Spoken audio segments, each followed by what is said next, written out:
It's Series 14 of our media cast. Stay tuned for the last 10 minutes where we overview our current, future and past series. This one is on Euro 2024 qualifying. We're looking at Group H: Denmark, Finland, Slovenia, Kazakhstan, Northern Ireland and San Marino.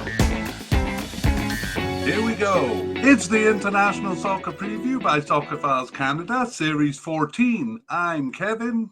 And I'm Connor. And today we are looking at Group H for Euro 2024 qualifying. This group includes Denmark, Finland, Slovenia, Kazakhstan, Northern Ireland, and San Marino. Yeah, and we usually give some information about the media cast at this point, but we're going to save it for the end. But we do have a couple of current series, like the African Cup 2024 qualifying, which is still relevant.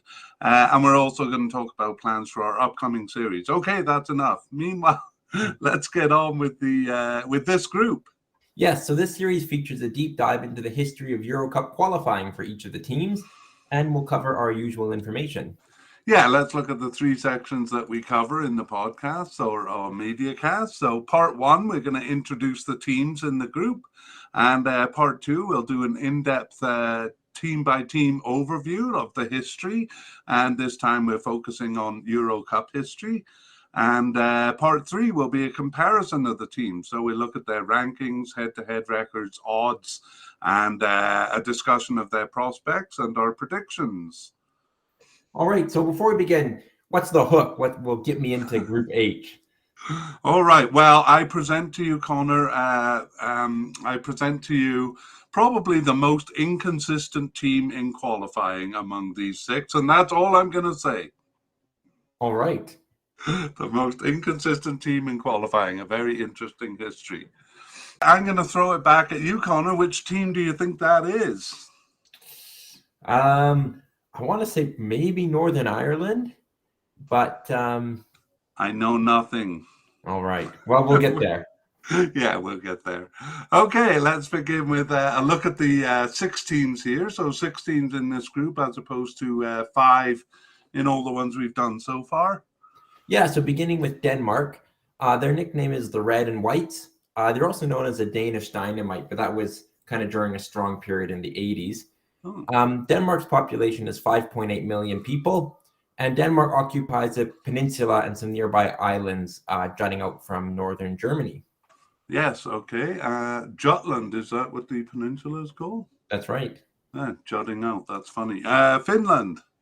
Right, Finland, their nickname is the Eagle Owls. They have a population of 5.5 million, so just a shade less than Denmark's. And Finland is a large country in northern Europe, bordered by Sweden and the Baltic Sea to the west, Norway to the north, and then it shares a very long border with Russia in the east. Yeah. All right, Slovenia is next. All right, their nickname is Fance, if I'm saying that correctly, which is just the boys. Slovenia has a population of 2.1 million people.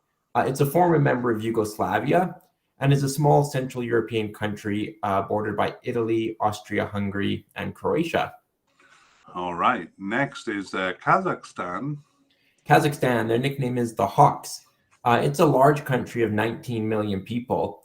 And it's actually geographically a very large country as well. The 9th largest country in the world. Wow. Mostly in Central Asia, though a small part of its western reaches are technically considered within Europe. Oh, okay. Next is Northern Ireland. Yeah, Northern Ireland is known as the Green and White Army, though that I think mostly refers to their fans. Northern Ireland has 1.9 million people, and it's part of the United Kingdom, occupying the northeastern 5th of the island of Ireland. Right. And finally, San Marino. San Marino, their nickname is La Serenissima, or the Most Serene. An interesting nickname, but I think it's a quality their fans would need. Yeah.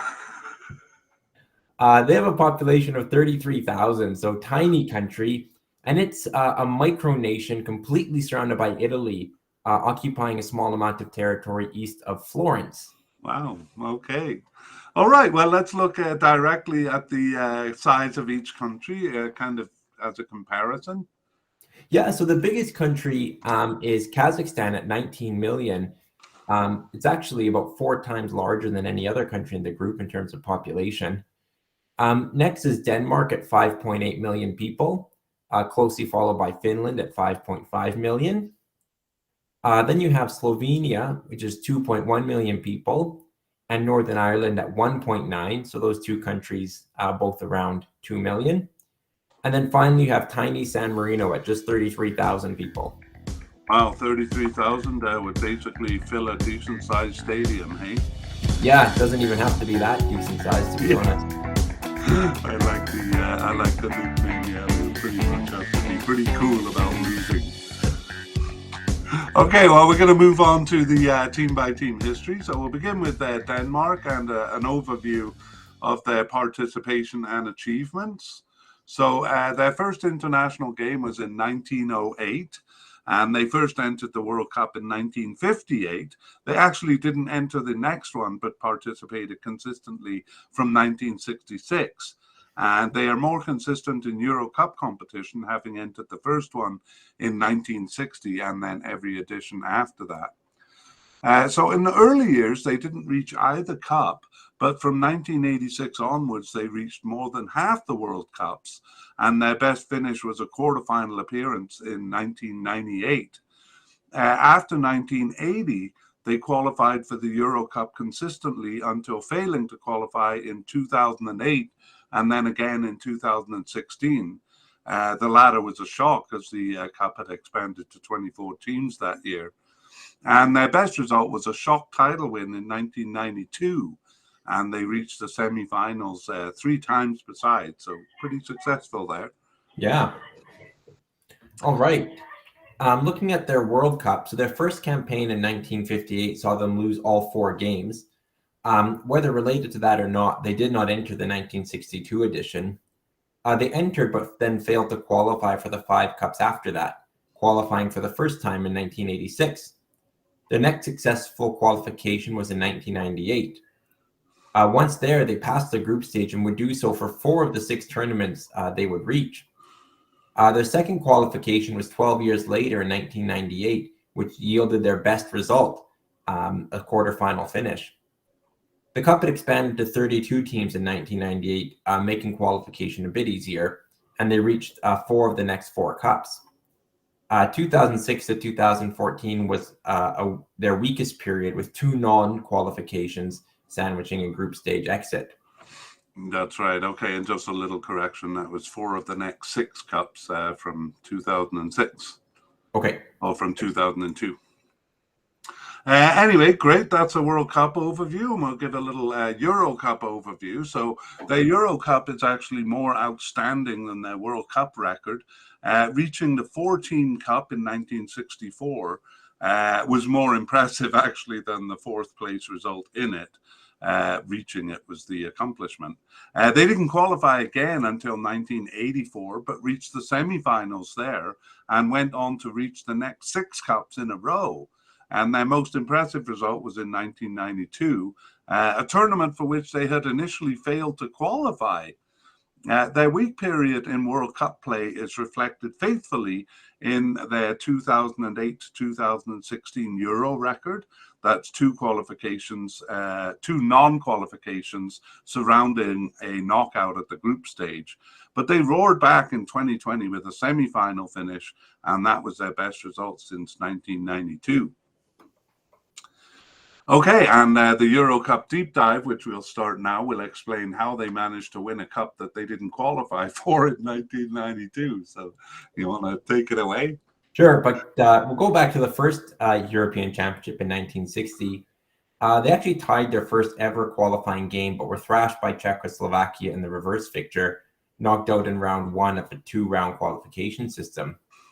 1964 had 3 rounds, and they won all 3 over Malta, Albania, and Luxembourg. The last of these were home and away draws. Denmark would have won on away goals nowadays, but it was not a criterion at the time, and a further replay took place in the Netherlands. Denmark won 1-0 over Luxembourg to reach their first cup. Right, but it would take 20 years to reach the cup again, and the campaigns in between were quite weak. 1968 moved to a group stage qualification, and it opened with a 0-6 loss to Hungary. At home, they tied East Germany and beat the Netherlands, but they finished last in the group. 1972 was worse still. Their only points at home, a win over Scotland in the last game. 1976, though, plumbed new depths, earning a single point on a home draw with Romania. But 1980 showed some improvement with 2 draws and 1 win, but it was still a last place finish in the 5-team group for Denmark. So those poor results made 1986 a surprise where Denmark won the group. A home draw. Sorry, a quick correction there, Connor. It should be 1984. Oh, okay. Thank you. Yeah. So a home draw with England in their opener and a away loss in Hungary were actually the only points Denmark dropped that year. They finished 1 point ahead of England, knocking them out, and then went on to reach the semifinals of the Euro Cup. And they will qualify for the next 6 cups in a row. Yeah, you want to keep going? Sure. 1988 was a tight finish over Czechoslovakia and Wales, just 2 points separating the 3 of them, but Denmark the only ones to go through. They were on the losing end of a tight finish in 1992, 1 point behind Yugoslavia in a campaign that saw them exchange home wins, but Denmark's draw in Northern Ireland cost them. However, players were recalled from their vacations when Yugoslavia was disqualified. That was due to political turmoil, and then Denmark was chosen to replace them. Amazingly, Denmark went on to win the cup, a delirious result far beyond their expectations. Yeah, that's pretty interesting there. Okay, well, 1996, the Cup expanded to 16 teams that year, and the top 2 advanced automatically in this group. And that was fortunate for Denmark because their campaign started poorly. Away draws, with one of which was with Cyprus in the early part of the campaign, made it impossible to challenge Spain for first. But good consistency after that did see them through in second place. 2000 also started poorly. An away draw in Belarus was followed by just 1 point over 3 games. However, they won the last 4, including the last in Italy, who finished 1 point ahead in first. Second was enough for a playoff with Israel, where they won soundly in both legs. 2004 was a very tight finish in qualifying, 4 teams separated by just 2 points. Though bested by 4th place Bosnia-Herzegovina, Denmark finished top of that pile and qualified automatically. All right. Well, 2008 was not as bad as the 4th place result suggests. They were bested by 3rd place Northern Ireland. They were also awarded a home loss to Sweden because late in the match, when the score was 3-3, a Danish fan ran onto the field and attacked the referee.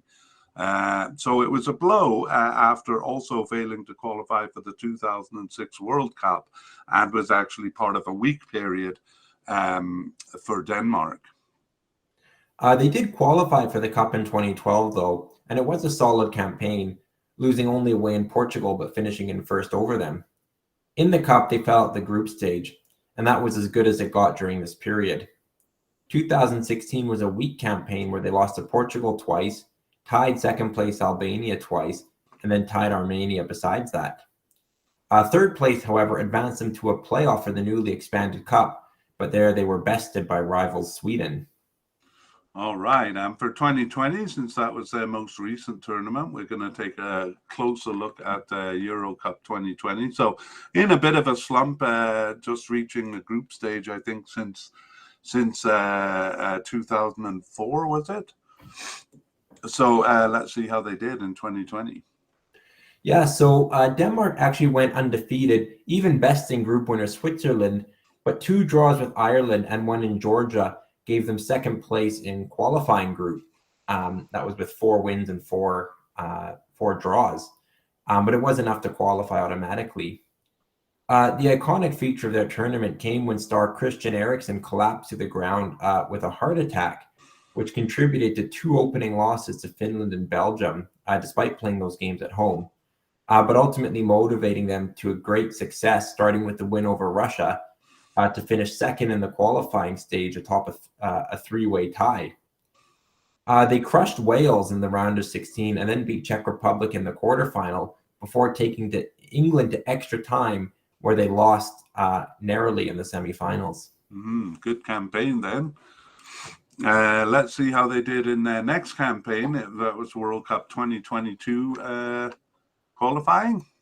And it was an excellent qualification run for Denmark, winning all games except the last one in Scotland, which they lost, and having already secured top spot by that point. So 9 wins from 10. And that was enough for a comfortable finish in their qualifying group. That excellent qualifying campaign, though, did not translate into the Cup. They tied Tunisia in their opener, lost to France, and then lost to Australia to finish last in the group behind 2 of the weakest teams in the tournament. Yeah, I think going into that tournament, we were pretty confident that they would emerge from this group stage, hey? Absolutely, and possibly a dark horse as they were in the last Euro Cup. It did seem like a group they could easily get out of. But yeah, very disappointing. Kind of felt that. All right. Well, we're going to finish with the 2022-23 UEFA Nations League campaign. That was what actually landed them in first spot in this group. So Denmark competed in League A of the Nations League. They won their first 2 games away to in France and Austria before losing at home to Croatia. And they would basically repeat the results in the second half, beating Austria and France again and losing to Croatia again, finishing a point behind Croatia in second. So Denmark will remain in League A for the upcoming Nations League. Yeah, so they'll remain there, but I guess not move on to the finals, which is unfortunate when you beat the world champion twice. Yeah, they finished a full 7 points ahead of France. Yeah. Okay, well, that brings us to the end of Denmark, but we are going to finish with just a quick overview of their players. So they don't seem to have lost any players to retirement, although a lot of their starting players are well into their 30s, including goalkeeper Kasper Schmeichel and captain Simon Kjær. So talisman Christian Eriksen does seem to be past his prime. And coming in behind them, though, is a very solid squad of players reaching their mid to late 20s now, which kind of puts them in their prime. So Andreas Christensen of Barcelona is the only elite affiliation club-wise, but others do play for solid second-tier clubs like Joachim Mehl of Atalanta, Yusuf Poulsen of Leipzig, Pierre-Emile Højbjerg of Tottenham, and that's really just naming a few of them. As far as youth goes, it does seem a bit lacking, so that may become an issue further down the road, but it doesn't seem to be an issue at this point. All right, that brings us to the end of Denmark, and we move on to the second team, Finland. And we start with an overview of their participation and achievements. So Finland is one of the older teams in Europe, having first entered the World Cup in 1938. They withdrew during qualification for the 1950 World Cup, but have entered every edition since then. They didn't enter the first 2 Euro Cups, but participated consistently since 1968. And they had never qualified for either cup until reaching the recently expanded Euro Cup in 2020. Okay, let's move on to a bit of a closer overview of their World Cup history. From 1938 to 1970, Finland finished at the bottom of their World Cup qualifying group, earning the odd draw or win, but more often suffering heavy defeats. 1974 started seeing them finish above some weaker teams like Albania and Luxembourg. But 1986 was their first competitive campaign, a 4th place finish, unlucky considering they were undefeated at home as well as they beat Turkey on the road. From 1998, they began to consistently turn in more competitive campaigns. That year remains their closest, just a point behind second place Hungary, who went on to a playoff, and 1 point ahead of Switzerland. They generally finish a distant third after that. 2006 was weak relative to this, finishing 4th, and 2018 was very poor, managing only a distant 5th spot behind Turkey. All right, let's overview the Euro Cup. So in Euro Cup action, it's actually slightly different. They almost never suffered a heavy defeat, but generally finished fourth in their group here. So that means last place until 1988, with the exception of a competitive campaign in 1980, where they were undefeated at home and finished third, ahead of a terribly performing USSR. In 1992, that saw them undefeated at home, but they still finished second last. And since then, it has almost always been a fourth place finish, despite a few wins, although 2008 was fourth of 8 teams in the group, and they only lost 2 of 14 games there, only 4 points separating from the winner. So we'll take a closer look at that campaign soon. And 2020 was a great performance, beating out Greece and Bosnia-Herzegovina to reach their first cup. All right. Mm-hmm. Okay, let's take a look at a deep dive into Euro Cup qualifying. So they had their first campaign in 1968.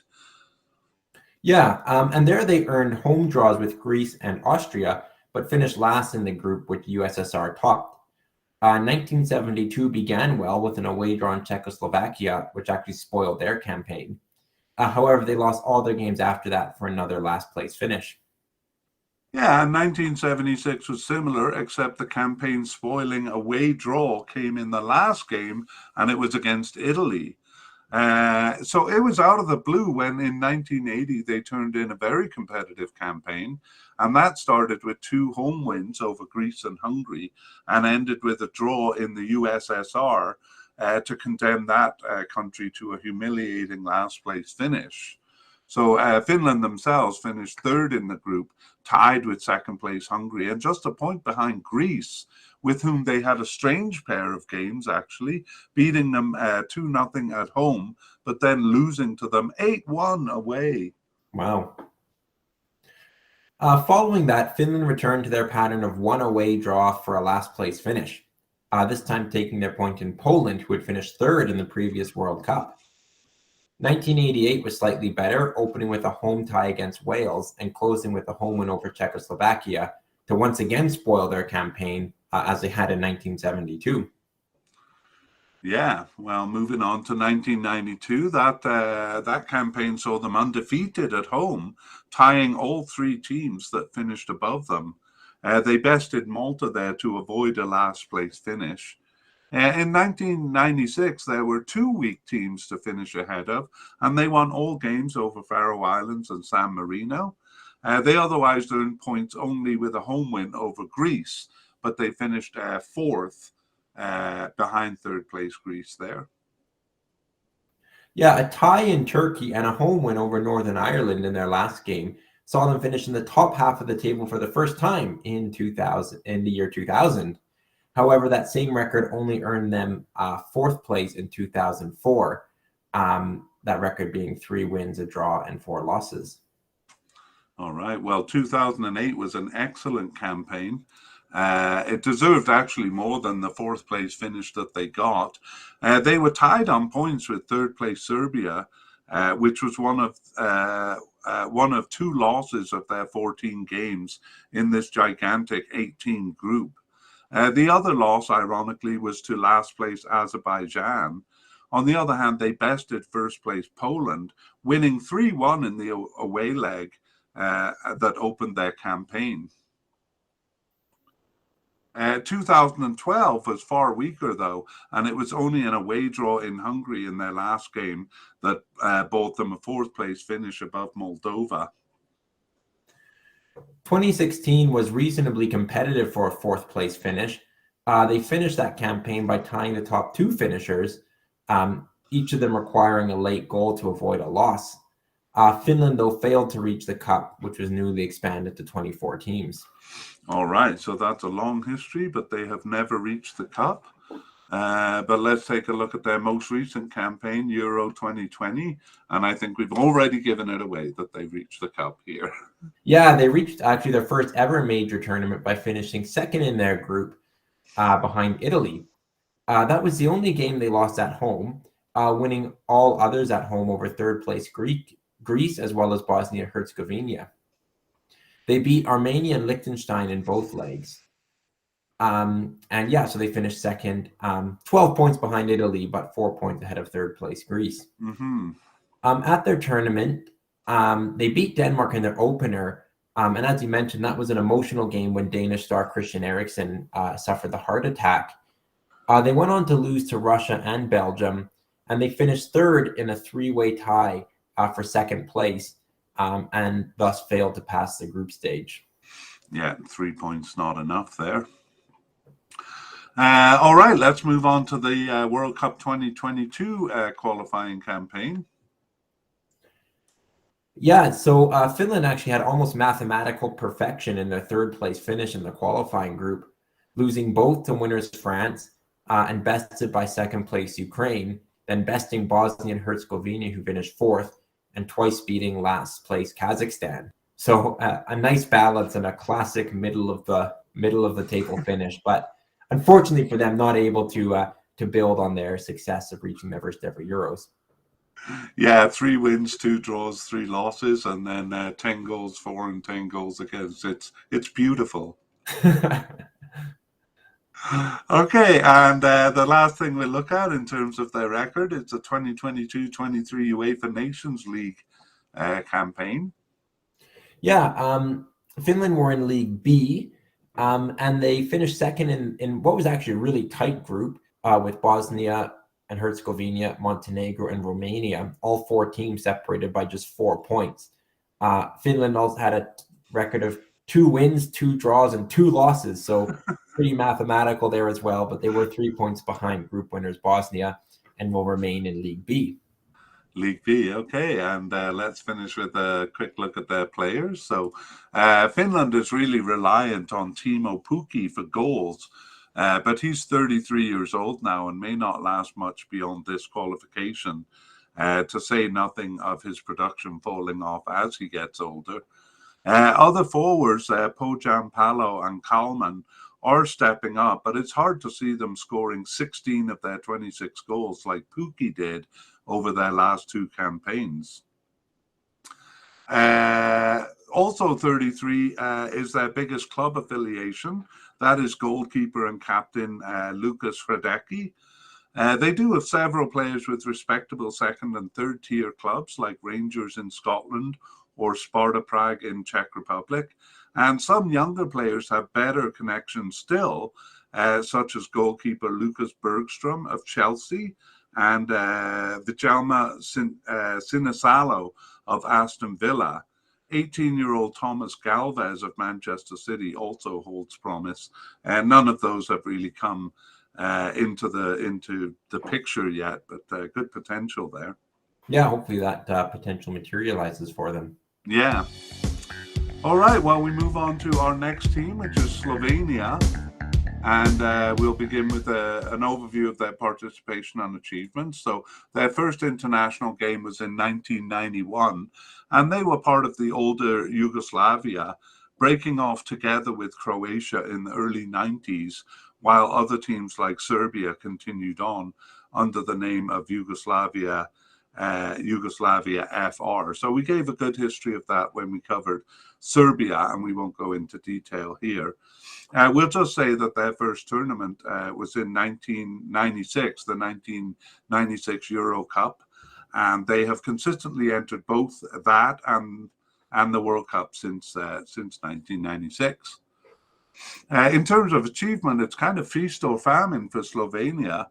They qualified for the 2000 Euro Cup and the 2002 World Cup in what was their strongest period.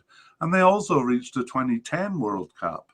But otherwise, they have almost always finished in the bottom half of the table in World Cup qualification. Although 2000 remains their only Euro Cup qualification, they did reach a final playoff twice besides, but otherwise finished in the bottom half of the table here too.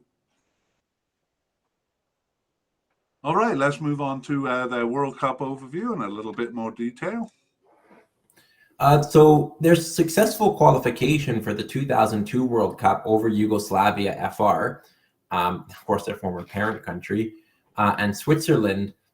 And then going undefeated in the group was all the more impressive considering they'd only had a single tie in 1998 World Cup qualifying. Wow. They lost all games once in the World Cup, but they did better in 2010, where they beat Algeria and tied the USA at the World Cup before losing to England. In both cases, though, it was a group stage exit. Otherwise, they finished in the bottom half of the table in all but 2014, where they finished third of 6. But overall, pretty impressive for a small country to reach the World Cup twice. But it is odd that they tend to either reach the World Cup or finish in the bottom half of the table. You know, really never know what you're going to get. Yeah. Let's see how that plays out in Euro Cup. We'll do an overview. So as we noted, they reached the World Cup in 2000, and then they reached the UEFA playoffs in 2004, suggesting it was a good period rather than a flash in the pan, because they reached the World Cup in between those two. They won a playoff over the Ukraine in 2000, but they lost it to Croatia in 2004. 2008 was their worst campaign. They finished 6 of 7. But like World Cup qualification, 4th of 6 had been their standard finish in recent years. In 2016, they did a bit better, finishing 3rd, and that was good enough for a playoff in the expanded edition. But once again, they lost the playoff, this time to Ukraine. All right, well, let's take a look at a deep dive into Euro Cup qualifying history. So that begins in 1996. Yeah, Slovenia opened their account with a home draw against Italy in 1996 Euro Cup qualifying. They followed that up with a tie in Ukraine, but despite eventually besting Ukraine, they finished 5th of 6 in the group behind them. They were ahead of Estonia, who they beat twice, but otherwise, like we said, 5th out of 6 in that group. Yeah. Do you want to continue into 2000? Yeah, so despite earning only a single draw in their 1998 World Cup qualifying campaign, they were competitive in Euro qualifying in 2000 and entered into their strongest period with a 2nd place finish behind Norway but ahead of Greece in a relatively easy grouping. They went on to a final playoff where they bested Ukraine to reach the Euro Cup. All right. Well, 2002 did see them also reach the World Cup, and they remained strong into 2004, where they finished in 2nd place behind France. That was their only 2 losses to France, and they were well ahead of 3rd place Israel. They again reached a playoff where, despite tying Croatia in the first leg away, they lost at home, and so didn't reach the cup there. Their period of strength was truly over when they finished 6th of 7 in 2008 Euro qualifying. They exchanged evenly with Belarus and Albania, but finished behind them both, having taken no points from the top 3 finishers. 2012 was more competitive, and despite finishing 4th, they were only 2 points out of 2nd place. It was 2 losses to last place Northern Ireland, who they meet here, that prevented them from finishing ahead of Serbia, who they bested. Yeah, and 2016 featured a home win over 2nd place Switzerland, and good consistency over the teams below landed them in 3rd place in the group. For the newly expanded cup, this was good enough for a playoff spot, but even though they beat Ukraine in 2000, they lost to them here and didn't reach the cup. So we move on to 2020, the most recent Euro Cup qualifying, and we'll take a closer look at that one. Yeah, so at home, Slovenia lost only to 2nd place Austria, even beating group winners Poland here. They bested Israel, but were bested by 3rd place North Macedonia, which led to them finishing 4th in the group. Latvia was the bottom finisher, and Slovenia beat them twice. Despite finishing ahead of Israel, who were 5th, they didn't advance to a playoff round, although Israel did because of the results of the 2019-20 Euro Nations League. Right, so 4th place, and we said that was kind of their standard finish. Let's see if that was the case in World Cup 2022 qualifying. Slovenia beat group winners Croatia in their opening match and lost only to Russia while at home. But on the road, they managed only a draw with Slovakia, who they also tied at home, and then a win over Malta. But they lost in Cyprus, which ultimately saw them finishing fourth in the qualifying group. So their standard finish once again behind Croatia, Russia, and Slovakia. All right. Let's see if they did any better in 2022-23 UEFA Nations League campaign. Slovenia were in League B. It started poorly with losses to Sweden and Serbia, but they went undefeated for the remainder. That was 3 ties and then a win, their sole win coming at home over Norway. So they finished third of fourth, ahead of Sweden, it must be said, and will remain in League B for the next edition. Yeah, Sweden relegated from League B there. Okay, and we'll finish with a look at their players. So their biggest affiliation, club affiliation, is 30-year-old goalkeeper Jan Oblak, who plays for Atletico Madrid. And they also have 2 players with Udinese and 3 with Panathinaikos in Greece, who are currently battling for first place in the Greek league, actually. And beyond that, it's fairly nondescript clubs. The team is thin in terms of quality starters in the overall pool, and also in young players with just 3 active players below 23 years old. But one of them, 19-year-old Benjamin Sesko, is an exciting prospect. He plays with Red Bull Salzburg, and even though he's just 19, he already has 19 caps and 6 goals for them, so maybe one to keep an eye on there. All right, well, that's the end of Slovenia, and we move on to Kazakhstan. And Kazakhstan is a bit special. They also were in the Asian League, so we're going to take a look at that in their history. So we'll begin with participation and achievements, and their first international game was in 1992. They were part of the Soviet Union before that, and they played their first international game as an independent nation there in 1992. So even though they were not grouped with European teams, they were part of the Asian region from their first tournament. So Asian Cup 1996 qualification until 2002, after which they migrated to UEFA. So they played 2 World Cup campaigns amongst the Asian teams and 2 Asian Cup campaigns. And changing over actually caused them to miss the 2004 Asian Cup. And because they were too late to enter qualifying, they also missed the 2004 Euro Cup. However, they participated in World Cup since 1998 and in all UEFA Cup qualifications since 2006. All right, in terms of achievements, actually their chances were far better in the Asian region than in the European region. They reached the final round of World Cup qualification in 1998, but fell 1 point short of reaching the 2000 Asian Cup. In World Cup qualifying, staying off the bottom of the table was as much as they could do once they got to Europe. But they did slightly better in Euro Cup qualifying, but invariably finished in the bottom half of the table. Okay, let's take a bit of a closer look at World Cup qualifying. Yes, Kazakhstan's first 2 World Cup campaigns were in the Asian region, as you mentioned. 1998 saw them advance over Iraq in round 1 of 2 to face the best teams in the region in the final round, where they finished last of 5. In 2002, Iraq got the better of them in round 1 of 2 and took the single advancing spot. Their introduction to World Cup qualifying among European teams saw them earn only a single point over their 12 games in the 2006 campaign. It improved only to earning a smattering of points and avoiding last place, and that only when other feeble teams were involved. This translated to 5th or 6th place finishes in 2010 and 2014.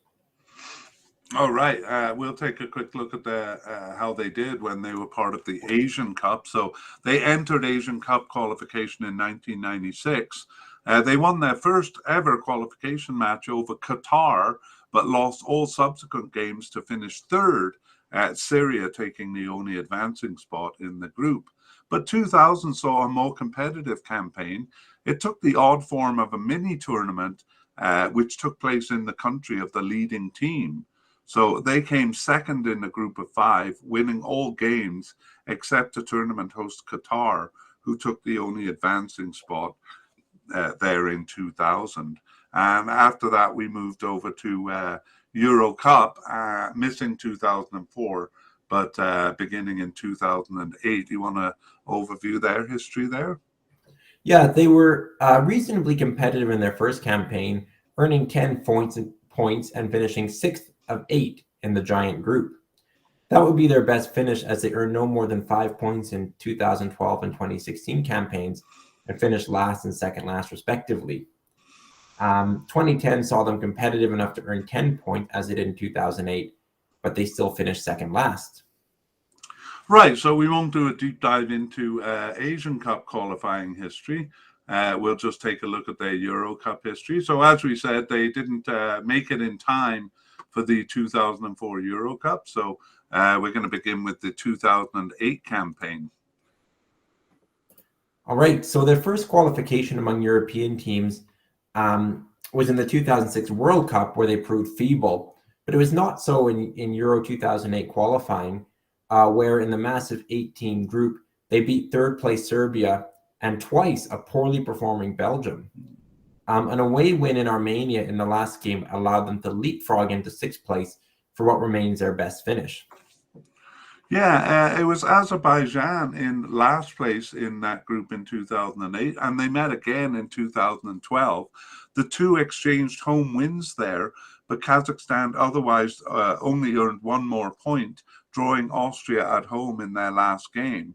So that wasn't enough to get them ahead of Azerbaijan, and they finished last of 6 behind them. In 2016, they bested Latvia to finish 5th of 6 ahead of them. They also earned a point against second place Iceland, tying them on the road and spoiling what would have otherwise been a first place finish for the informed Northerners, though it didn't actually matter, as Iceland still qualified automatically. Yeah, that's true. Okay, well, we'll take a closer look at the Euro 2020 campaign. That's their most recent. Kazakhstan beat third place Scotland at home in their opener, and then they beat San Marino twice, who they meet again here. But the only other point was an away draw with Cyprus, who they tied on points with but finished behind, settling for 5th place in the qualifying group, a group won by Belgium and Russia. All right, so yeah, bottom of the table there. Let's see if they did any better in World Cup 2022. Kazakhstan tied home and away with Ukraine, and also tied Bosnia and Herzegovina away, but those were their only 3 points, and they finished last in the qualifying group, losing all other games. Finland and France were the other teams in that group. Yes, okay. Yeah, it seems like unless there is kind of a weaker team in the group, they tend to finish last. Let's see how they did in 2022-23 UEFA Nations League.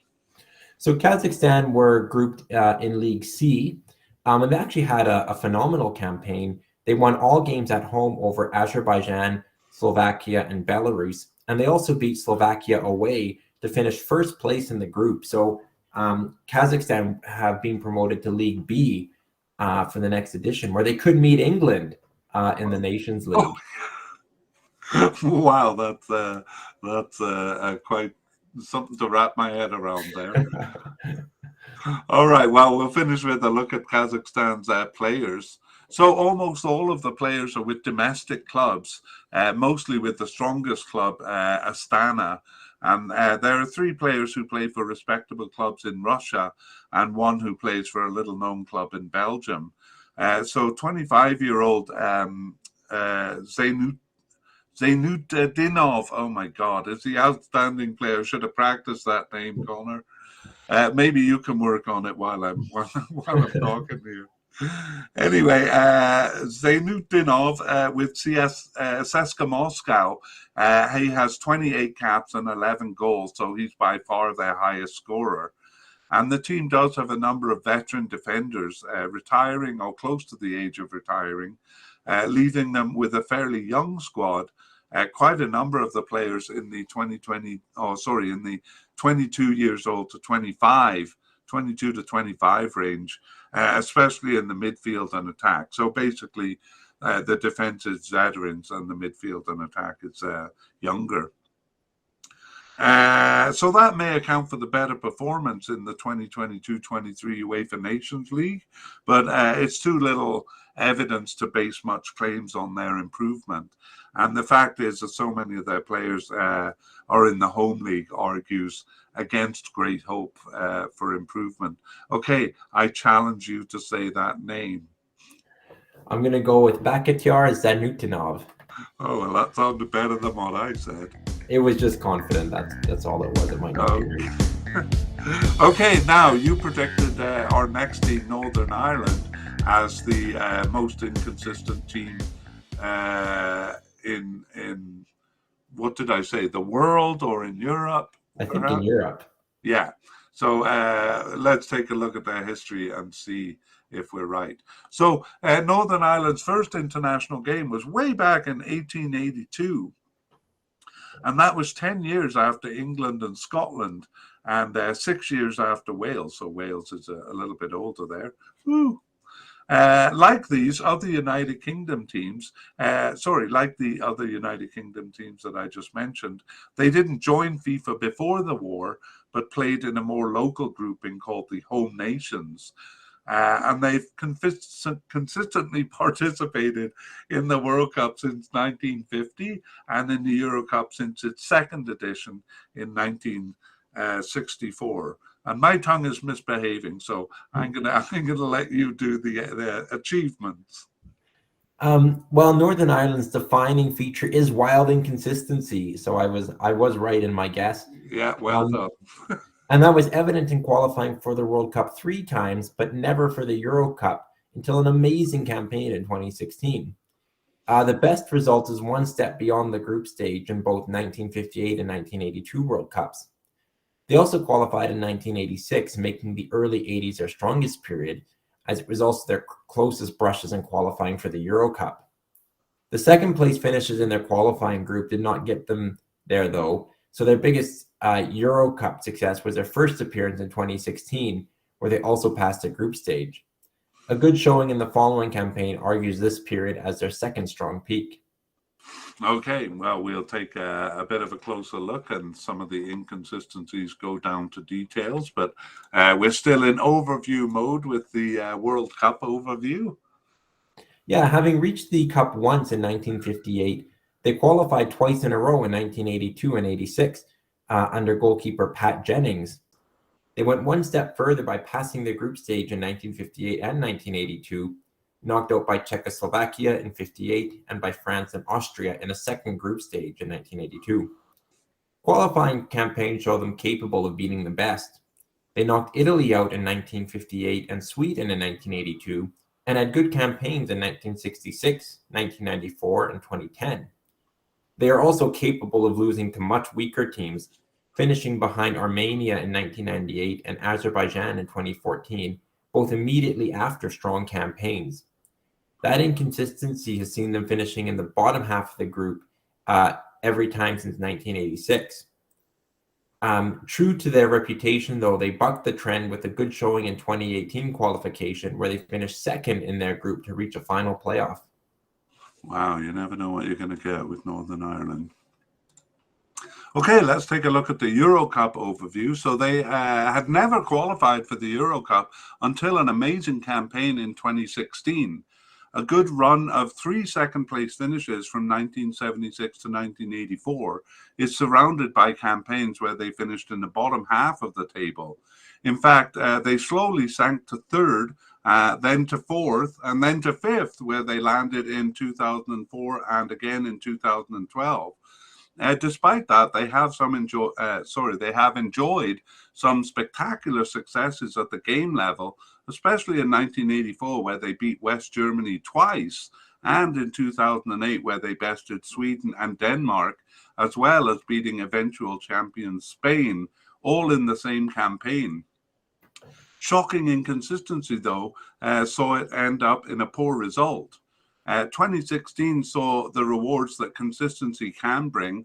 A solid campaign saw them finish first in the group and reach the cup, where, somewhat luckily, they reached the round of 16 for their best Euro Cup result. All right, so let's take a closer look at that qualifying as we go into our deep dive. Northern Ireland's first entry in 1964 saw them paired with Poland in a knockout-style qualification. They won both games, leading them to round 2 of 3 and to Spain.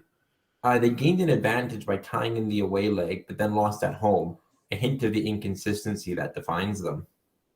Right, and 1968 saw a move to a group stage qualification, and their group was a combination of 2 British home championship tournaments. So they came last among the 4 United Kingdom teams there. All right, in 1972, they faced more broad European competition and were undefeated at home, tying both USSR and Spain, but losses on the road saw them finish behind them both. That was in third. In 1976, they exchanged wins with all teams in the group, away wins in the case of Sweden, and finished second behind Yugoslavia. And this was the beginning of a strong period. Yeah, they won all home games in 1980, except a group winner England, who they finished in second behind. 1984 should have seen them winning the group, as they won all home games as well as beating group winner West Germany away. However, inconsistency in other away games prevented it. Losses in Austria and Turkey, as well as a tie in Albania, leaving them in second place behind West Germany on goal difference. That was their third second place finish in a row, and the closest that they would ever come to the Cup until 2016. 1988 saw them drop to third place, where they would land for the next 2 campaigns. 1992 showed inconsistency in tying second place Denmark at home, but also last place Faroe Islands. 1996 was odd in that they were undefeated on the road. Tying Portugal and Ireland away, they lost to both at home, but were really undone by a home loss to Latvia, costing them an advancing spot for the newly expanded tournament. Right. Well, 2000 was also a weak campaign and saw them drop to 4th in the table, battling at the bottom with Finland and Moldova. 2004, on the other hand, was more inconsistent. 2 ties with Ukraine and a tie with Spain contrasted 2 losses to Armenia, who they finished behind, and now dropping to last place in the group. Wow, I see what you mean about that inconsistency. Yeah, it's just terrible. Northern Ireland bounced back in 2008, though, in a campaign that most illustrates their inconsistency. Winning all home games in the large 7-team group, except for an opening loss to 6th place Iceland, they also tied Denmark and Sweden on the road. But besting them and beating group winner Spain, on the verge of their dynasty, was undermined with road losses in Iceland and Latvia. It was almost a glorious campaign led by David Healy, who scored 13 of their 17 goals, but the inconsistency left them in third place. Yeah, and 2012 was no less so. An opening win in Slovenia and a draw in Italy was followed by a draw with Faroe Islands, and the campaign cratered towards the end, losing the last 4 games, 2 of those to Estonia, and finishing 5th of 6 in the end. There was little foreshadowing of their first place finish in the 2016 Euro campaign. Though bested by Romania, who handed them their only loss, they otherwise suffered only 2 draws, earning them their first appearance in the Euro tournament. So topping Romania, Hungary, Finland, Faroe Islands, and Greece. Wow. Oh man, we could argue that inconsistency is so profound that it leads them to bouts of consistency. Let's take a look at the Euro Cup campaign to see if they finished or followed up on that in 2020. Sure. That was a lovely turn of phrase. I'm going to compliment you on that. Oh, thank you. In 2020, they won their first 4 games though they were against Belarus and Estonia, who finished below them. After that, they earned a draw at home to Netherlands, but otherwise lost to them and Germany, losing 6-1 in the away game to finish third in their qualifying group. Their Nations League performance, however, qualified them for a playoff round where they won on penalties in Bosnia-Herzegovina in the semifinal. In the final, they scored an equalizer at 87 minutes to keep their chances alive, but visitors Slovakia took the advancing spot with a goal in extra time. Wow, pretty tight there. Yeah, heartbreaking. All right, well, let's see how they fared in World Cup 2022 qualifying. Northern Ireland were undefeated at home, but 3 of the games were draws, including against the top 2, Switzerland and Italy, but they lost all on the road except for a win in Lithuania. This left them far behind Italy and left them third in their qualifying group, on a point ahead of Bulgaria, who bested them. Right, okay. Well, they're pot 5 team here, so I'm guessing they didn't do well in 2022-23 UEFA Nations League. And yeah, you're correct in that. They were in League C, where they should at least be competitive, but they only won 1 of their 6 games. They lost twice to Greece. They shared home wins with Kosovo, and then they tied Cyprus twice. So yeah, 5 points. They actually survived relegation to League D, only on goal difference over Cyprus. So really a poor campaign. Yeah, that kind of explains why they're pot 5 here, but probably not the 5th strongest team in the group, but we'll get to that. We'll take a look at their players. Most of their players are with lower league English teams, and there are really no outstanding names. Johnny Evans, who is with Leicester, is now 35 years old, and Jamal Lewis rarely gets on the field for Newcastle. However, that may not matter much because since some of their biggest national team stars are not notable players at their clubs. I think we mentioned David Healy. Do you remember who he played for? I think he played for Fulham and maybe a stint with Leeds. Yeah, Preston North End is in my mind too. Anyway, not top club, so doing better for the national team than for the club teams. They do have some young players with promising affiliations, most notably 19-year-old Charles Shea, who's with Manchester City. But he and 5 other youngsters with Premier League teams right now are too undeveloped to pin a lot of hope on at this point, but good affiliations there. All right, and our last team to look at is San Marino, and we'll start with an overview of their participation and achievements. So San Marino has been an independent state actually since the mid to late Roman Empire, and they had a football federation from way back in 1931. But only in 1986 did they establish a national team, and in 1988 they were admitted to FIFA. Prior to that, any players would have played for Italy. Their first campaign was for the 1992 Euro Cup, and they participated consistently in both competitions since then. But they've always been one of the weakest teams in the world. In terms of achievement, they measure any success at the game level, since they always finish last in their groups. And even at the game level, successful results in the form of wins or ties are so rare that progress can only be measured by their goals record, specifically how many goals they allow against in a campaign. So perhaps their biggest success was not a win, but, do you know this story? Scoring a goal after just 8.3 seconds against England in 1994 World Cup qualifying. Wow, I didn't. It sounds familiar now, but I wouldn't have picked that out.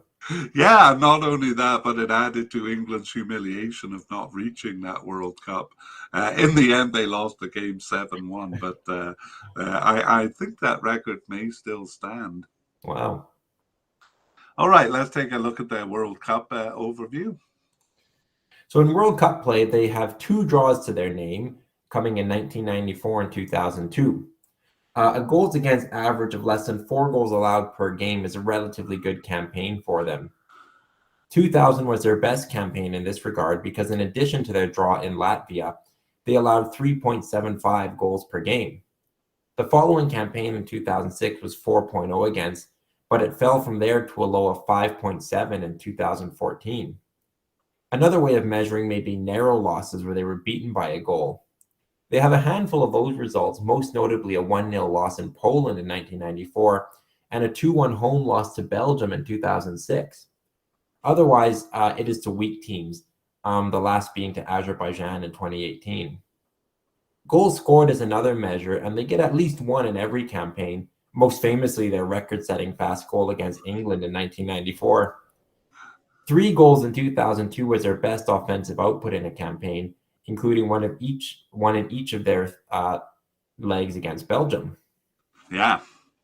All right, well, moving on to Euro Cup overview, their success is even worse here. They have only 1 point in their qualification history, earning a goalless draw at home to Estonia in their Euro 2016 campaign. Here, too, they have a smattering of losses by only 1 goal, the best of which was a 1-2 loss against Austria in 2000. And both Ireland and Wales in 2008, a single goal margin there. A 3.6 goal average in their 1996 Euro campaign remains their best, closely matched by 3.75 in 2004 and actually hitting that same 3.6 average in 2016. But it did sink to 5.3 in 2012 and 5.1 in 2020. So, yeah, we won't spend a lot of time on that deep dive because they just basically lose all the games. But do you want to take it away? Yeah. 1992 saw them in a difficult group. Bulgaria was the weakest team. They lost all games there and would until their single draw in Euro qualifying in 2016. Their best results were consecutive losses by 2-goal margins at home to Romania and Scotland. That was in 1992. Right. And in 1996, they were grouped with Faroe Islands, offering some hope of a point. However, they lost 3-0 and 3-1 against Faroe Islands. So the campaign did feature 4 of their 10 games lost by only 2-goal margins. And that was their best goals against average with a average of 3.6 goals against per game.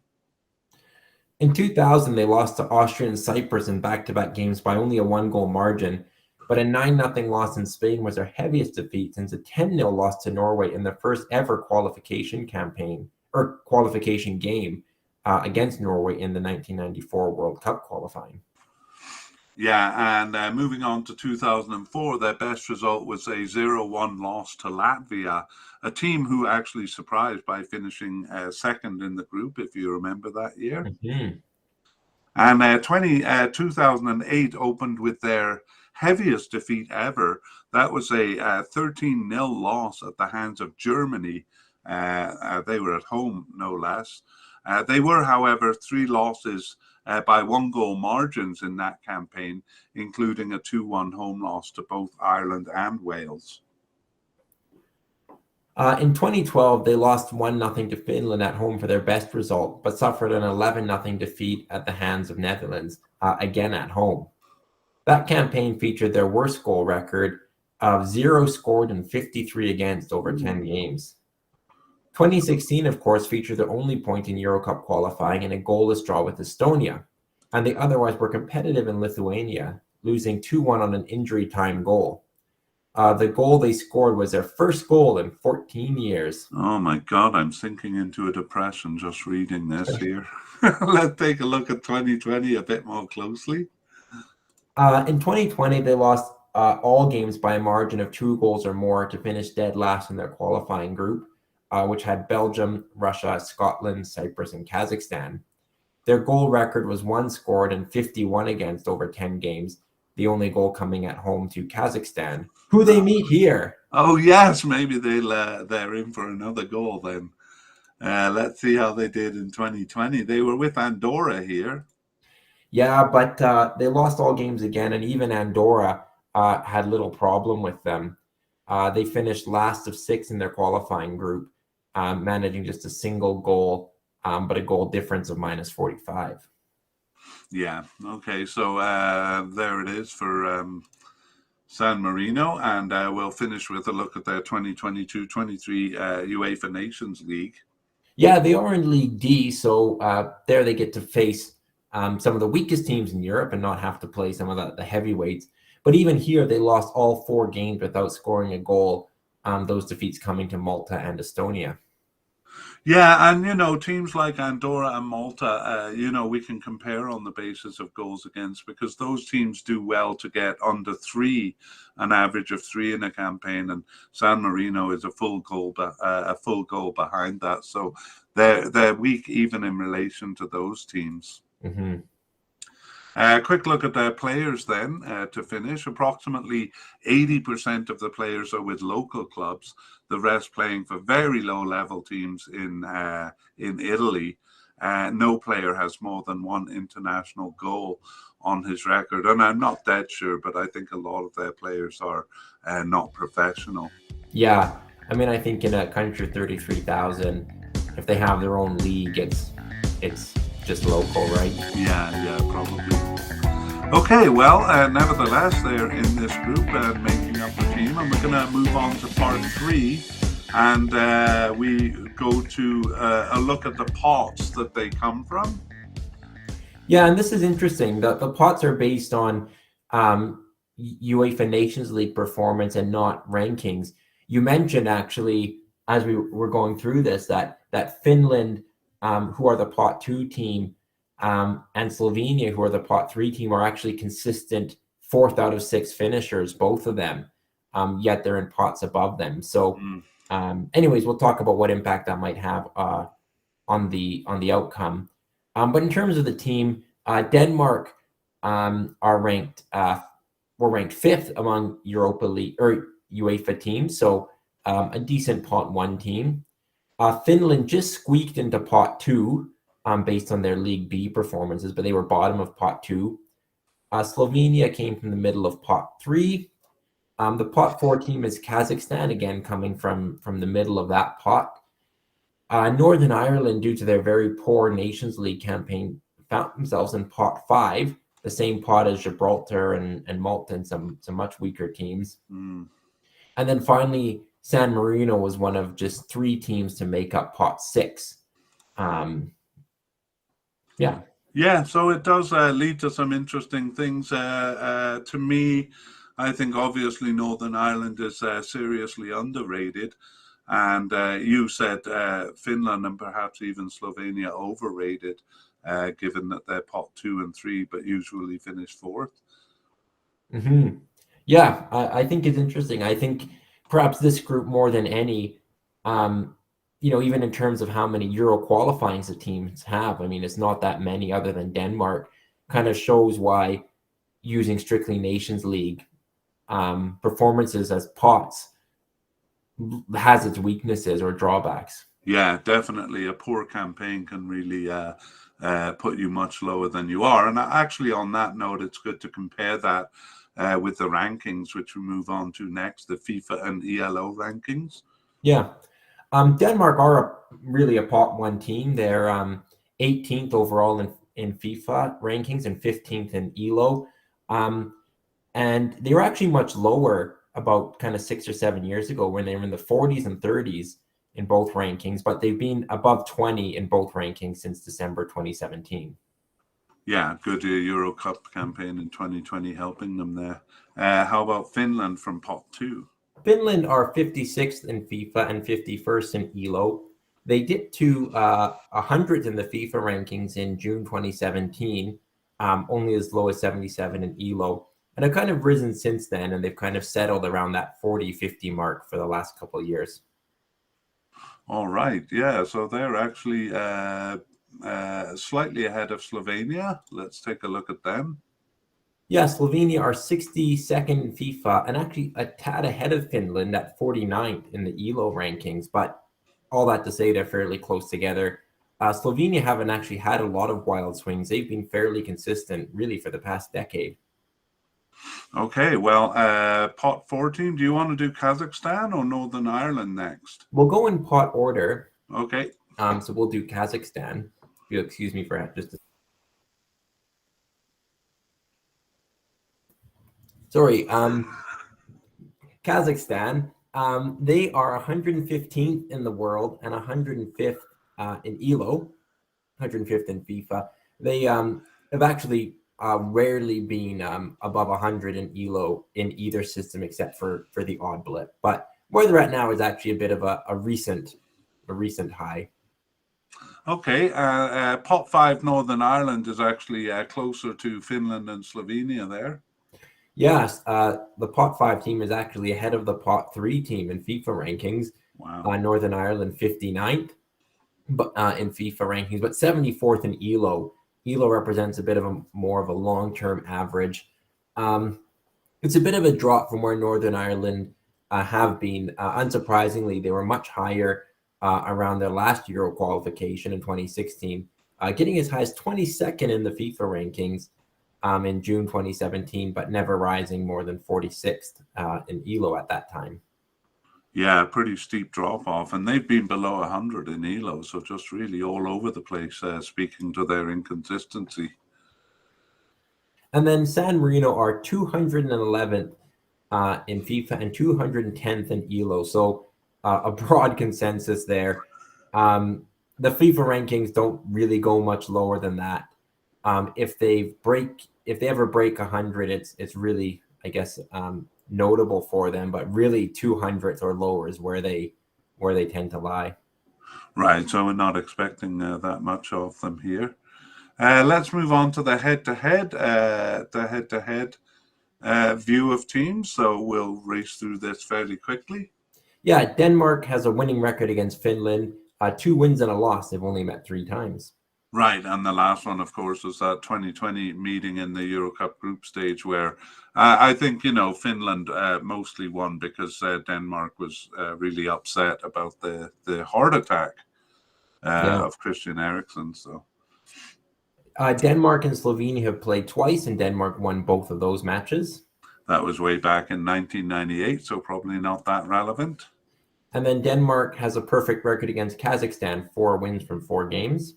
Yeah, last met in the 2018 World Cup qualifying, so 4-1 and 3-1 wins there. And then Denmark versus Northern Ireland has a fairly competitive record, 4 wins for Denmark, 4 draws, and 2 losses. Yeah, but their last meeting was way back in 2008, so again, not that relevant. And then Denmark and San Marino haven't met, so an even record. Yeah, good old San Marino. All right, let's see where Finland is kind of ahead. Finland actually hasn't met Slovenia, so this will be their first time. Finland versus Kazakhstan. Finland has a perfect 4-0 record. Yeah, and they just met in 2022 World Cup qualifying, so Finland won both legs there. And then Finland has a perfect record against San Marino from 4 meetings with them. Yeah. Okay, well, let's move on to Slovenia and see who they're beating. Slovenia have never met Kazakhstan, but they have met San Marino and have 4 wins from 4 there. All right, yeah, and we put Slovenia first because they're the pot 1 team, but no meetings with Kazakhstan. Let's see who Kazakhstan is beating. And they haven't met Northern Ireland, but they have met San Marino. That was in 2020 Euro qualifying, and Kazakhstan won both. That's right. And Northern Ireland have a good record over a few teams here. Yeah, they were competitive, but have a losing record against Denmark. Against Finland, though, they're 3 wins, 1 draw, and 2 defeats. Yeah, and they bested Finland in the 2016 Euro Cup qualifying. A very good campaign for Northern Ireland there. And Northern Ireland has met Slovenia 4 times and has won 2, tied 1, and lost just 1. Yeah, 2010 and 2012, they met in back-to-back qualifications there. Northern Ireland has not met Kazakhstan, as we mentioned. And then finally, Northern Ireland has met San Marino 4 times and has 4 wins. Right, last time, 2018 World Cup qualifying. So San Marino don't have any points against any of the teams here. Let's move on to odds and see if that sheds any light on what we can expect here. Denmark has 82% odds of winning the group, so heavy favorites. It's actually Slovenia, the pot 3 team, next with 14%. Finland has 8.5%, and then Northern Ireland a bit behind at 5.6. Pot 14 Kazakhstan given just a 1% chance, and then San Marino given a 0% chance of winning the group. Right. So let's begin our discussion there. Obviously, Denmark far out ahead. Do you agree with that? I do. I do think Denmark are a genuine pot one team. They prove it when they get to World Cups, which they often do, and in Nations League, they're very competitive in Group A. So, I do see Denmark as heavy favorites. Do you see their weak performance in the World Cup as maybe affecting them here? I think they're vulnerable to losing games or dropping points. It is a relatively easy group for them, though. I mentioned Finland and Slovenia, the pot 2 and 3 teams, really being historical fourth place finishers. So I don't really see a second tier team to challenge them. I think Denmark could slip up, but probably won't be much worse off for it. Yeah, and the other thing too, I would add to that is, the teams below them will kind of be exchanging points with each other. So I doubt there's going to be one team emerging strong enough to challenge Denmark. So I'm with you on that. Yeah, that's a very good point. Yeah, about those teams below, they're kind of heavily favoring, well, heavily is maybe too strong a word, but more than I expected, favoring Slovenia over Finland and over Northern Ireland. Do you agree with that? It's tough to say. I think Finland are definitely on the decline. And Timo Pukki isn't even getting regular time at his club team, Norwich. So I think that's a huge concern for Finland, because really their recent peak has coincided with his excellent goal scoring form. I think it's quite wide open, honestly. Northern Ireland, if they put in a good campaign, it could be theirs for the taking. But their historical inconsistency obviously casts a shadow on that. And then I would favor Slovenia over Kazakhstan. So yeah, maybe Slovenia second, but it's really, I think, a wide open group. Yeah, I gotta say, I think Northern Ireland is just an absolute wild horse in this. They actually could take first over Denmark in some of the campaigns they've shown. Yeah, with a good campaign, they could be the team to challenge Denmark, like realistically. But I mean, I think out of any of the teams, if anyone challenges Denmark, it would be Northern Ireland. Mm-hmm. But again, just as likely they could finish bottom of the stack of teams we mentioned. Even below Kazakhstan, do you think? I think that would be unlikely, but Kazakhstan are maybe heading a little bit in the right direction in terms of some of their points in recent campaigns and even Nations League performance. So not out of the question, but I wouldn't necessarily predict it. Yeah, we'll come back to Kazakhstan because we should maybe finish the discussion at the top. I totally agree with you. I think Finland is the pot 2 team, but that really kind of is on the strength of the goals that Timo Pukki has scored. And I really worry about them without him. They do have those 2 other scorers, but they score much less than he does. So I think a bit like Iceland, that they will kind of precipitously decline without him. So that does leave Slovenia, but Slovenia themselves are pretty inconsistent. Like they tend to either do really well and maybe even reach the tournament, or else they finish in 4th in the bottom half of the table. So they're a bit like Northern Ireland, do you think? Yeah, they've kind of risen out of nowhere in the past, popping up with some World Cups, which is really hard to get to from Europe, really hard to get to the World Cup. Not always reflected in Europlay, but if they ever had a chance to emerge again, this would be it for sure. So I wouldn't be totally surprised to see them kind of grab that opportunity. Yeah, it is a really good opportunity for these teams, because none of them are really truly pot 2 teams. So yeah. And I want to comment just on Finland. They were the pot 2 team based on their Nations League results, but they actually weren't even that fantastic. They were in League B with Bosnia, Montenegro, and Romania, not the strongest groups, and they finished with a 2-2-2 record. beating Montenegro twice, failing to beat the other team. So even their good performance in League B, I think, kind of comes with a little bit of an asterisk. It's not maybe as good as it seemed. Yeah, what you described there doesn't really sound like a pot 2 level.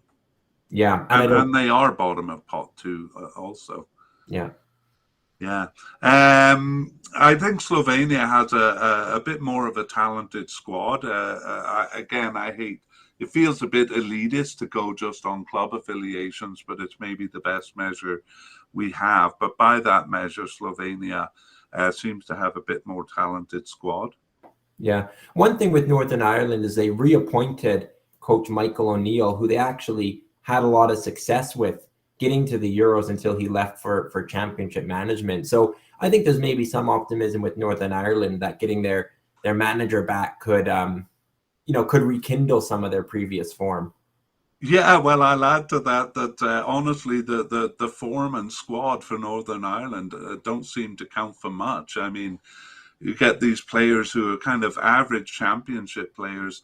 Again, we maybe should have looked up David Healy there, but I'm pretty sure he was not a big name at his club. And yet, he emerges and goes mad for Northern Ireland. So, yeah, I don't think we can predict much for them. I want to go back to Kazakhstan now. I do think they're a legitimate pot 4 team. So in that sense, kind of, maybe not as far from Finland and Slovenia and Northern Ireland as the ratings suggest. Do you think I think they'll definitely get some spoiler results, but do you think they can amount it to a kind of a campaign where they might come in fourth or challenge that kind of group?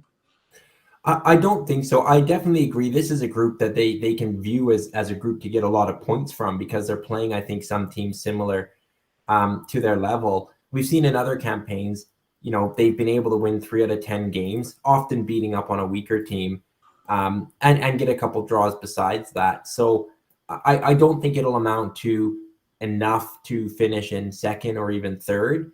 But I do think they could finish fourth ahead of one of the other teams we mentioned. And I think they'll definitely get points and could have a big say in the group. Yeah, well, they're pretty sure to get the 6 points against San Marino, but so will everyone else. Or do you think so? Do you think San Marino can pull off a draw here? No, I don't see it.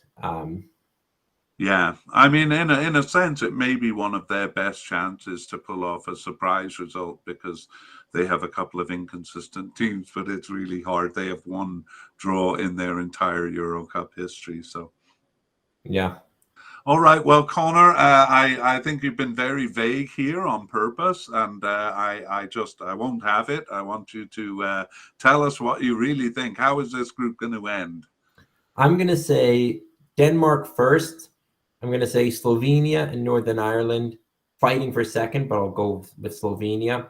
I'm actually going to say Finland and Kazakhstan fighting for fourth and fifth. Maybe I'll favor Finland, but not strongly. And then San Marino bottom. All right. Well, I'm going to differ a little bit. I think we both agree on Denmark on top, but I'm going to put Northern Ireland second. Again, we kind of could put them anywhere.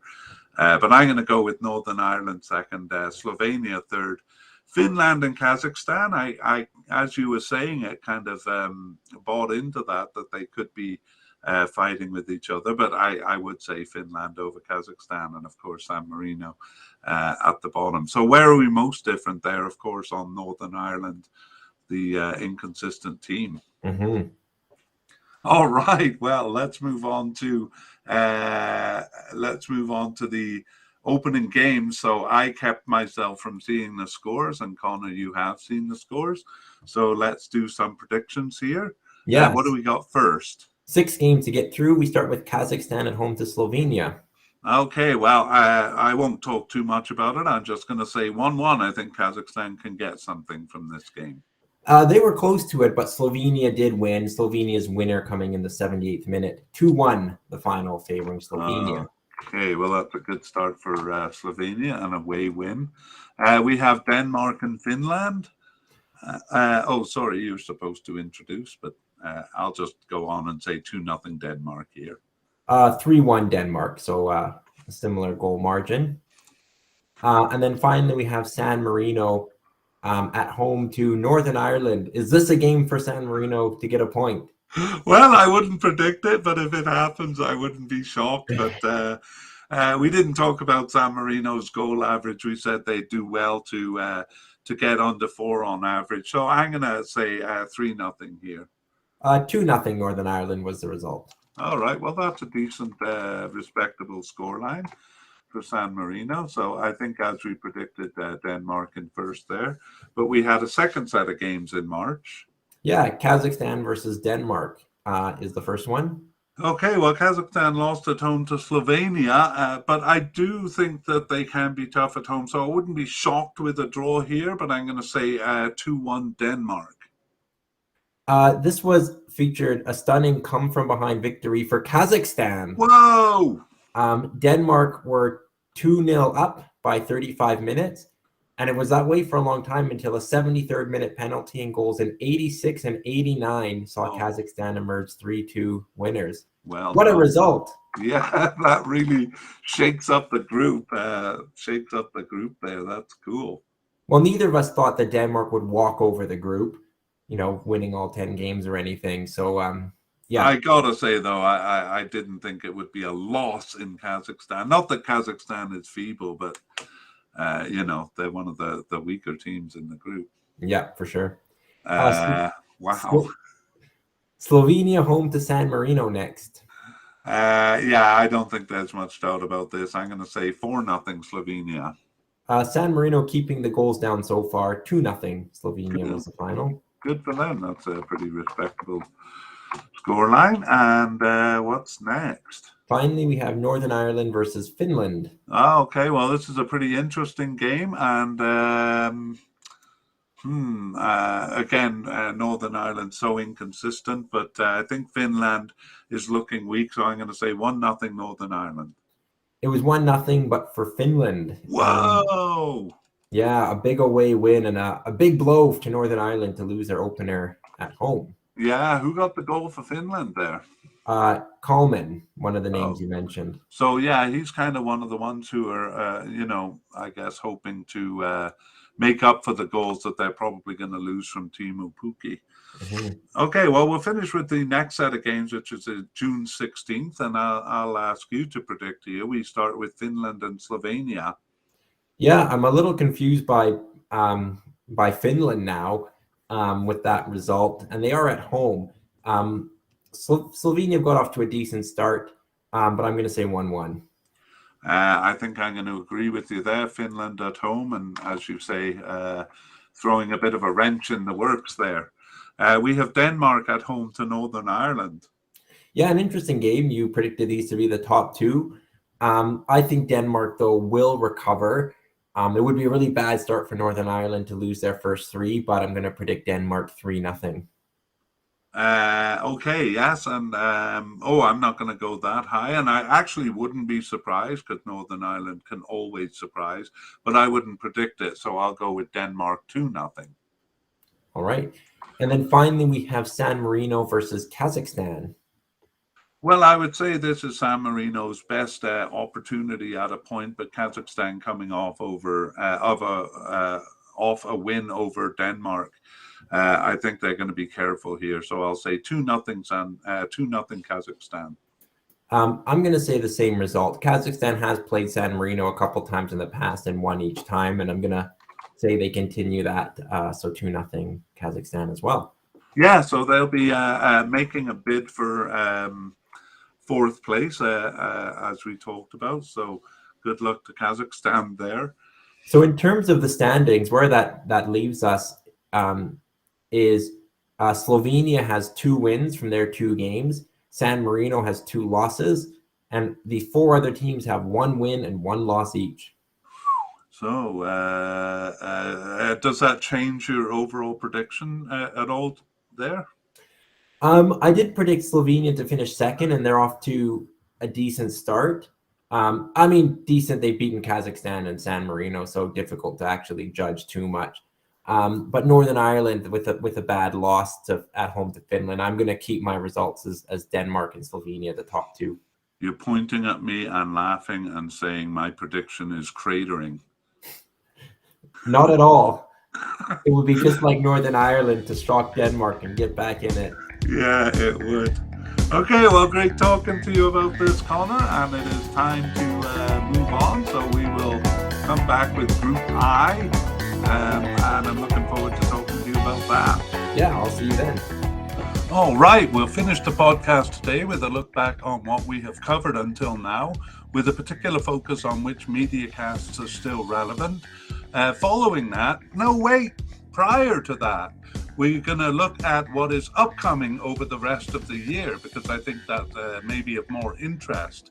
So we'll put a graphic up with all of this information, both past, current, and present, on the YouTube version, and we'll also include it in the show notes. So let's take a look at upcoming series. So right now we're on Series 14.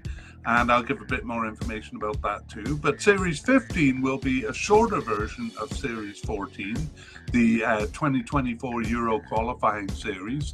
So rather than the detailed history, it'll have a short summary of each team in the group and a section on their recent form. So from there, Part 3 of Series 14 will be the same in both the short and long series. That's a comparison of teams through rankings, odds, and head-to-head records, as well as Kevin O'Connor's discussion, and ending with a review of the first two sets of games that were played in March 2023.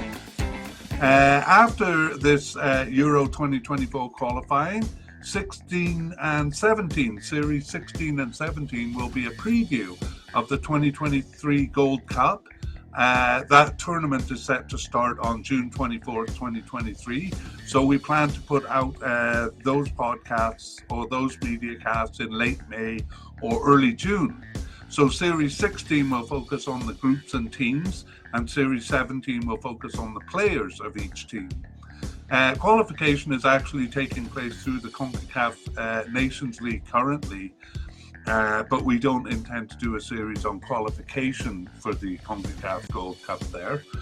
During the summer, we are planning a series on CONMEBOL, that's South American World Cup 2026 qualifying. That begins in September 2023. We also may get an early start on Asian Cup 2023, although that's due to start later in January 2024. In the fall, we're going to preview the early rounds of AFC World Cup 2026 qualifying. That'll take place in October and November, so we'll do it prior to that. And this will actually give us a first look at some of the weaker teams in the Asian region, which we haven't covered yet. Also, we will preview the 2023 African Cup. It is called that, even though it's due to start in January 2024.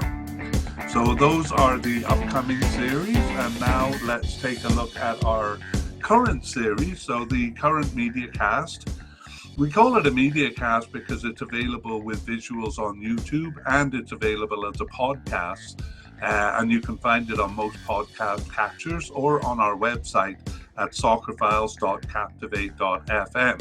We'll also put up a graphic with that on it. So the current series is Series 14, and that's a preview of the groups in Euro 2024 qualifying.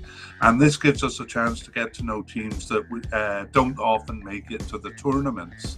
So it features a deep dive into the Euro Cup qualifying histories of the team. And we started actually after the first round of games in March 2023 to make it a bit more interesting. So as mentioned, we'll follow that with Series 15. That's a shortened version of Euro 2024 qualifying, because some members of the audience don't want such a deep dive. Now, let's look back at our previous MediaCast series, and these are still relevant to various degrees, and well, they tend to be relevant in reverse order, so we'll actually kind of go backwards in time here. So Series 10 to 13 were all based on the 2022 World Cup. Series 10 was an 8-part group-by-group preview of the 4-team groups in the tournament. It featured a deep dive into the World Cup finals history of each team. Series 11 was a 32-part team-by-team preview of players in World Cup 2022. So we didn't know at the time which players would be selected. So we went through the candidates for each position and gave information about them. So that'll still be relevant for a lot of the teams. Series 12 actually featured shortened versions of each of Series 10 and 11. So a shorter version on the teams and on the players. And then Series 13 was a 25-part review or update of the team-by-team players podcast. And it was published after the teams had selected their squads for the finals. So it went through the candidates that we had discussed in Series 11 and introduced any new players that made it to the final squad. Unfortunately, we ran out of time before finishing all 32 teams, and I particularly regret that in the case of Ghana, because they brought a lot of new players in that were not considered in our Series 11 preview of the Ghana players. Anyway, these World Cup podcasts, especially the player ones, are still relevant because the squads haven't changed that much. We will be doing future player podcasts before each major tournament. So going back before that, Series 9 is actually probably the most relevant. It was a 12-part preview of the African Cup 2023 qualifying groups. It's still called African Cup 2023. It was originally set to take place that year, or this year I should say, but now it's been moved to January 2024. So qualification games were also postponed, and the qualification is still unfinished. So as I said, that makes it still quite relevant. Series 7 and 8 were both based on the 2021 African Cup, which took place in January 2022. That's good for a look at some of the smaller African teams who made it to the expanded cup. Series 7 was a 6-part overview of the teams in African Cup 2021 or in 2022. It's confusing. It's still called African Cup 2021, but it took place in January 2022. While the overviews were repeated in Series 9, this did feature a deep dive into the African Cup finals history of the participant.